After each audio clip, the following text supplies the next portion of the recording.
पश्चिम बंगाल से तो कांग्रेस फंसी रही है, लेकिन अगर हम यहाँ पर केरल की बात करें, यहाँ पर अगर हम उसके बाद असम की बात करें, यहाँ पर हम पुडुचेरी की बात करें, ये सारी चीज़ें भी अपने आप में कहीं ना कहीं अंतर दिखा रही है। ऐसा ये हम भी नहीं कह सकते कि कांग्रेस के उसमें सीधा अंतर है। लेकिन इसी के साथ पश्चिम बंगाल को लेकर जो है बहुत बड़ी खबर निकल कर आ रही है। साफ तौर पर हम आपको बता रहे हैं, यहाँ पर लगातार पश्चिम बंगाल को लेकर जो खबर आ रही है, भवानीपुर सीट से ममता बनर्जी 2000 वोटों से आगे हैं। लगातार ये बड़ी खबर हम आप तक पहुंचा रहे हैं। ममता बनर्जी अपनी पारंपरिक सीट भवानीपुर से 2000 वोटों से आगे हैं। शुरुआती राउंड में बीजेपी के शुभेंदु अधिकारी है वो पीछे रह गए हैं। साफ तौर पर ममता बनर्जी आगे हैं। रुझानों में बीजेपी ने छुआ बहुमत का जादुई आंकड़ा साफ तौर पर, और शुरुआती राउंड के बाद 2000 वोटों से ममता बनर्जी जो समृद्ध वो आगे चल रही है यहाँ पर। यानी अपने आप में पश्चिम बंगाल को लेकर बहुत बड़ी खबर है। भवानीपुर सीट पे सबकी नजर रहती है।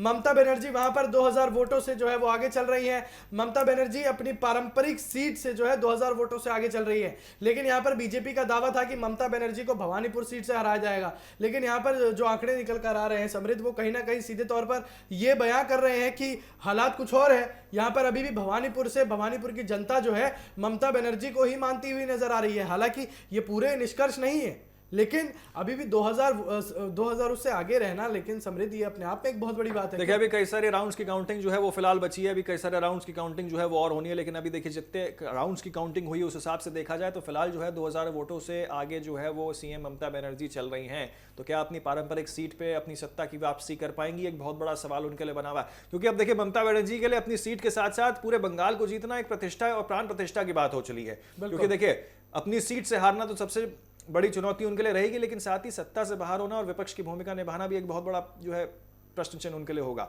क्योंकि जिस तरीके से दिल्ली में देखा गया अरविंद केजरीवाल के लिए जो है प्राण प्रतिष्ठा हो गया था और तमाम उनके नेता जो हाई प्रोफाइल नेता थे उनके लिए जो है प्राण प्रतिष्ठा की बात हो गई थी, जिसके बाद यहाँ पे जो है अरविंद केजरीवाल खुद हार जाते हैं अपनी सीट से, तमाम नेता उनके हार जाते हैं और फिर उनको जो है विपक्ष की भूमिका में आम आदमी पार्टी निभानी पड़ती है। ऐसे ही कहीं ऐसा तो नहीं कि वैसा ही कुछ जनादेश जो है पश्चिम बंगाल के अंदर भी दिखते हुए नजर आ सकता है, जब बीजेपी जो है वो सरकार बनाने की ओर अब आगे बढ़ रही है, अग्रसर है, और पश्चिम बंगाल में ममता बनर्जी जो 15 साल से राज कर रही हैं वो अब विपक्ष की भूमिका में निभाएंगी। देखिए समृद्ध, भारत की अगर हम राजनीतिक इतिहास की बात करें तो ऐसा पहली बार नहीं होगा कि कोई पार्टी जो सत्ताधारी हो वो तुरंत सत्ते से निकल जाए, चुनाव के बाद सत्ता से वो बाहर हो जाए, ऐसा पहली बार नहीं होगा। आपने आम आदमी पार्टी का जिक्र किया। आम आदमी पार्टी जो है दिल्ली में इतनी अच्छी पकड़ बनाई हुई थी, लेकिन अब जो चुनाव हुए थे दिल्ली में उसके बाद जो है आम आदमी पार्टी की हालत जो है बद से बदतर चली गई। लेकिन अरविंद केजरीवाल से आपने जो ये बात कही, अरविंद केजरीवाल से एक बात जाननी बहुत जरूरी है कि फिलहाल केजरीवाल के लिए तो मुश्किलें बनी हुई है, लेकिन यहाँ पर वो आके ममता बनर्जी के लिए भी प्रचार करके जाते हैं, यहाँ पर वो आके टीएमसी के लिए प्रचार करके जाते हैं, और यहाँ पर आके वो ये कह देते हैं कि मोदी जी के 3 यार ईडी, सीबीआई और ज्ञानेश कुमार, यानी कि यहाँ चुनाव आयोग को भी जो है लपेटे में लेने की कोशिश की गई। यहाँ पर चुनाव आयोग को भी जो है पक्षपात करता हुआ बताया गया, लेकिन चुनाव आयोग तो एक से बढ़कर एक सबूत दे ही रहा है। चुनाव आयोग ने कोर्ट में भी सबूत दिए। रिपोलिंग का जो मुद्दा उठा था, चुनाव आयोग ने अपनी तरफ से कोर्ट में सबूत दिए कि भाई ये देखिए सोशल मीडिया पर इतनी वीडियोस वायरल हो रही हैं, हमारे पास इतनी शिकायतें आ रही हैं, उसको लेकर कुछ तो करना पड़ेगा, क्योंकि पश्चिम बंगाल एक संवेदनशील राज्य है। पश्चिम बंगाल का चुनाव एकदम संवेदनशील चुनाव है। हालांकि आंकड़े धीरे धीरे जो आते जा रहे हैं उसमें हमें काफी ज्यादा अंतर नजर आ रहा है। अगर पिछले आंकड़ों की बात करें तो साफ तौर पर शुभेंदु अधिकारी आगे चल रहे थे, लेकिन अब ममता बनर्जी ने 2000 वोटों से उनको जो है वो पीछे कर दिया है। लेकिन ये आंकड़े पार करना भी बीजेपी के लिए कुछ ज्यादा मुश्किल नहीं होगा, वो भी समय बताएगा समृद्ध साफ तौर पर। अब देखिए 200 का आंकड़ा बीजेपी पार कर पाती है जिस तरीके से बातें कर रही है, तो खैर समय बताएगा। क्योंकि एक और चीज गौर करने वाली है, जैसा कि हम लगातार जिक्र कर रहे हैं कि गृह मंत्री अमित शाह ने भी इस चीज की दावेदारी ठोकी थी कि 152 सीटें जो पहले चरण में है उनमें से तकरीबन 110 सीटें जो हैं वो हम जीत के लाएंगे। ठीक है, अब देखिए क्योंकि पहले चरण में जितने भी विधानसभा सीटों में चुनाव हुआ वो दरअसल उत्तर बंगाल के माने जाते हैं, और उत्तर बंगाल में लगातार ये एक आलम था कि देखिए यहाँ एक मजबूत पकड़ बीजेपी की जरूर है, क्योंकि वहाँ बीजेपी के कोर वोटर्स हैं। लेकिन दक्षिण बंगाल की बात कर ली जाए, जो बाकी 142 सीटें हैं वहाँ पे टीएमसी की पकड़ ज़्यादा मजबूत मानी जाती है, दक्षिण कलकत्ता के आसपास का एरिया। लेकिन जैसा कि अभी आपने जिक्र किया अंकुर, जिस तरीके से यहाँ ज्ञानेश कुमार को यहाँ कटघरे में खड़ा किया, ईडी को कटघरे में खड़ा किया, सीबीआई को कटघरे में खड़ा किया, ये जो तस्वीरें हम लगातार टेलीविजन स्क्रीन पर दिखा रहे हैं इस चीज़ का भी संकेत देती है कि किस तरीके से यहाँ पे जो है चुनाव आयोग अपनी निष्पक्षता को यहाँ अपना प्रमाण दे रहा है। क्योंकि आज चुनाव आयोग की निष्पक्षता को लेकर भी जो है सवाल खड़े हो रहे थे, क्योंकि सारा मसला जो है वो दरअसल एसआईआर से शुरू हुआ था। एसआईआर की प्रक्रिया को लेकर यहाँ पे जो है लगातार ये भूमिका बनाई गई कि एसआईआर से जो है यहाँ लोगों के नाम काटे जाएंगे और उनको वोट डालने का नहीं दिया जाएगा। लेकिन देखिए एसआईआर एक सामान्य प्रक्रिया है और चुनाव आयोग ने इसको लेकर प्रेस कॉन्फ्रेंस भी की थी, तमाम बातें भी अपनी साझा की थी।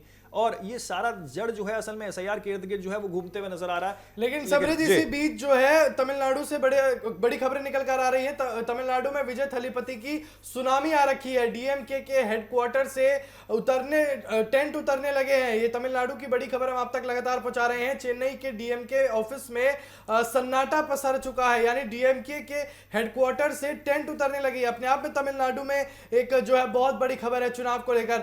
विजय ने एमके स्टालिन को तीसरे नंबर पर धकेल दिया। विजय थलापति की लहर यहां पर तमिलनाडु में साफ तौर पर देखी जा सकती है। तमिलनाडु में विजय थलापति की नाम की सुनामी जो है इस वक्त समृद्ध वो तमिलनाडु में दिख रही है। डीएमके के हेडक्वार्टर से जो टेंट है वो अब उतरने लगे हैं। ये चुनाव को लेकर एक बहुत बड़ी बात है। डीएमके जो इतने सालों से सत्ता में रही है, एमके स्टालिन की पार्टी, एमके स्टालिन खुद अभी थोड़े समय पहले अगर आंकड़ों की बात करें तो पीछे चल रहे थे अपनी पारंपरिक सीट से। ऐसे में देखिए यहां पर अगर विजय थलापति, क्योंकि देखिए अपने आप में बहुत मशहूर नाम है, अगर फिल्मी सितारे की बात की जाए, बहुत बड़े एक्टर हैं, लोकप्रिय फिल्म सितारे, बहुत लोकप्रिय है। हालांकि देखिए उनके आसपास पिछले दिनों कई सारी कंट्रोवर्सीज भी घूमी, जब देखिए एक स्टैम्पेड का मामला हुआ, कई सारे लोगों की उसमें जान चली गई। बहरहाल उसको अगर दरकिनार किया जाए और बात अगर आंकड़ों की जाए तो देखिए दो ऐसे प्रमुख जिले, माफ कीजिए, राज्य हैं जहां पे जो है यहाँ पर टीवी के जो उनकी पार्टी है उन्होंने जो है यहाँ पर अपने उम्मीदवारों को उतारा था और सभी सीटों पे उतारा था अधिकतम। ठीक है, अगर हम बात तमिलनाडु की करें यहाँ पे, और इसी के साथ जो केंद्र शासित राज्य है पुडुचेरी, वहाँ की भी 3 विधानसभा सीटों पे जो है यहाँ पर टीवीके ने अपने उम्मीदवार उतारे थे। ऐसे में तकरीबन 106 के आसपास अगर उनकी सीटें, या माफ कीजिए 101 के आसपास अगर उनकी सीटें जो है वो जाते हुए नजर आती हैं। एक बहुत बड़ा परिवर्तन जो है वो तमिलनाडु की राजनीति में हो सकता है। असल में ये कहा जा रहा था कि क्योंकि सबसे ज्यादा अधिक वोट्स भी वहां देखने को मिला है, और जो फर्स्ट टाइम वोटर्स हैं, जो नए वोटर्स हैं, यानी कि देखिए जो 18 वर्ष के अभी हैं, जो पहली बार मतदान करने जा रहे हैं, उनके मन में एक बहुत बड़ी चीज थी कि देखिए वो अपने आप को जो है एक्टर विजय थलापति से जो है कनेक्ट कर पा रहे थे। बिल्कुल इसी के चलते जो है यहाँ एक उनको फेवर कह लीजिए, और जो यूथ है, यूथ कहीं ना कहीं उनको जो है अपने आप को कनेक्ट कर पा रहा था। ये एक बहुत बड़ा कहीं ना कहीं एक मसला है, या यूं कहें कि एक बहुत बड़ा एक जड़ भी है इस पूरे आक्रामक रवैये की जो दिखते हुए नजर आ रहा है आंकड़ों में। जिस तरीके से 101 सीटों पे जो है वो बढ़त बनाए हुए हैं, और डीएमके, एमके स्टालिन की पार्टी जो अपने आप में जो है सरकार में है, क्या वो सरकार से बाहर हो जाएगी, क्या वो सत्ता से बाहर हो जाएगी, ये भी खैर देखने वाली चीज है। तो दक्षिण भारत की राजनीति में देखिए एक नए उभरते हुए पार्टी का जिक्र आना, और इसका फिर 2029 के लोकसभा चुनाव में भी असर जो है वो दिखते हुए नजर आ सकता है। देखिए समृद्ध, तमिलनाडु की हम यहाँ पर बात कर रहे हैं, तो तमिलनाडु में सोचिए एमके स्टालिन की पार्टी के पास जो टेंट लगाए गए थे, वहां पर उनके ऑफिस के बाहर जो टेंट लगाए होंगे उन्होंने आमतौर पर जश्न के लिए, वो टेंट उतारे जा रहे हैं। यानी ये साफ तौर पर समझा जा सकता है कि एमके स्टालिन ने शायद हार मान ली। देखिए शुरुआती रुझान अभी सामने निकल के आ रहे हैं, और उसके बाद अगर ये मन में भ्रम फैल गया है कि ये आंकड़े जो है वो तब्दील हो सकते हैं, रुझान के आंकड़े जो है वो नतीजों में तब्दील हो सकते हैं, तो एक बड़ा संकेत जरूर है डीएमके के लिए। हटाना तो अपने आप में बड़ी बात है। और देखिए एआईएडीएमके की बात की जाए, जिसका गठबंधन बीजेपी के साथ है वहां पे, तो वो भी तकरीबन 76 के आसपास सीटों पे जो है अपनी बढ़त फिलहाल बनाए हुए है। ऐसे में देखिए क्योंकि एमके स्टालिन को और उनके बेटे को लगातार घेरा जा रहा था कि आप तो सनातन विरोधी हैं, क्योंकि लगातार उन्होंने कई सारे ऐसे बयान दे दिए थे जो दरअसल हिंदू आस्था को, सनातन आस्था को ठेस पहुंचा रहा था, और इस चीज को लेकर बीजेपी लगातार जो है उनको घेर भी रही थी। लेकिन बहरहाल बात की जाए, अगर तमिलनाडु की बात की जाए, दक्षिण राज्य की बात की जाए, तो यहाँ पर अगर टीवीके यानी कि एक्टर विजय की पार्टी इतने सारे आंकड़ों के साथ आगे बढ़ रही है, और सीधे तौर पे चुनौती, एक नई पार्टी, उभरती हुई पार्टी, उभरता हुआ चेहरा, भले ही राजनीति में नए हैं वो, लेकिन अगर बात की जाए फिल्मी सितारों की, देश दुनिया में उनकी बात की जाए, तो बहुत बड़ा नाम है।